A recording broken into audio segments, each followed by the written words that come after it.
এবার শিব ঠাকুরকে বলতে হবে যে ভৃগুমুনির যজ্ঞের অনুষ্ঠানে গিয়েছিলাম, ভৃগুমুনির যজ্ঞের অনুষ্ঠানে গিয়েছিলাম, সেখানে সেখানে তোমার বাবাকে দেখে সবাই নমস্কার করেছিল, কিন্তু আমি চোখ বন্ধ করে গোবিন্দের ধ্যান করছিলাম।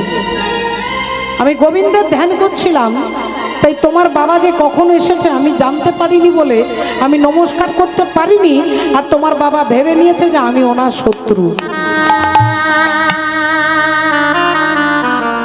ভক্তিমতী মায়ের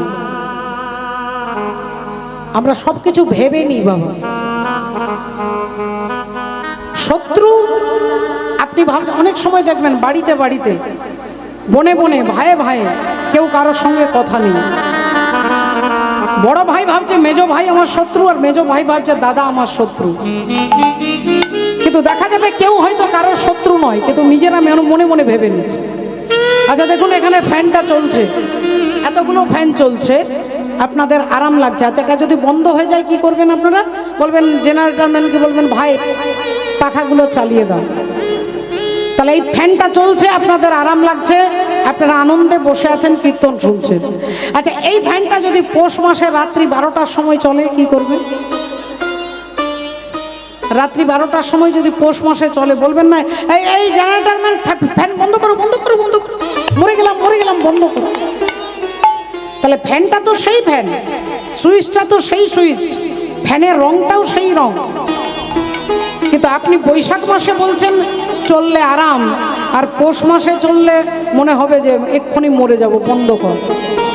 তাহলে পরিবর্তনটা কি হচ্ছে? না সময়ের পরিবর্তন, ফ্যানের পরিবর্তন নয়, সুইচটার পরিবর্তন নয়, পরিবর্তন হচ্ছে সময়ের।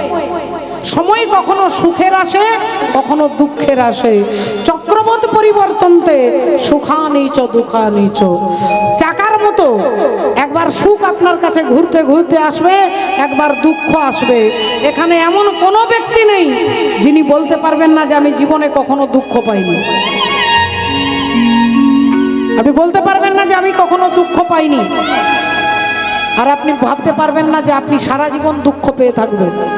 সুখ আপনার কাছে আসবে, একদিন ঘুরতে ঘুরতে সুখ আসবে, একদিন ঘুরতে ঘুরতে দুঃখ আসবে। তাই বাবা ভোলেনাথ বলছে তোমার বাবাকে আমি প্রণাম এই জন্য করতে পারিনি কারণ আমি চোখ বন্ধ করেছিলাম, ওনাকে আমি দেখিনি। উনি ভেবে নিয়েছেন আমি ওনার শত্রু।